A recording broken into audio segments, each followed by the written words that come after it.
बलूचिस्तान से आने वाले सैलाबी पानी का दबाव बढ़ने के बाद सिंध को फिर सैलाब का सामना है। इधर जिला दादू के तहसील मेयर के आखिरी डिफेंस लाइन सुप्रबंध में 30 फुट चौड़ा शगाफ पड़ गया। रेला मिहर की तरफ बढ़ने लगा, जिससे 100 से ज्यादा देहात मुतासिर होने का खदशा है। पानी का दबाव कम करने के लिए हुकूमत सिंध ने जोही केनाल में शगाफ डाल दिया। सैलाब जोही शहर समेत 60 देहात को मुतासिर करेगा।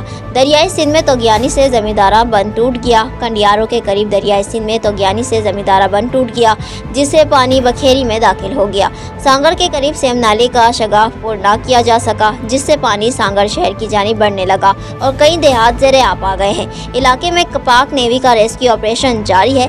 मीरपुर खास में जडो के करीब रोशनाबाद पुरान नदी में शगाफ पड़ गया, जिससे सैलाबी रेला बदीन की जानिब बढ़ने लगा। कराची, कोयटा, बोलान और जेकबाबाद कौमी शारा बंद, जबकि पंजाब और खैबर पख्तूनख्वा का राब्ता भी बहाल नहीं किया जा सका है। To watch more videos, please subscribe to our YouTube channel and click the bell icon.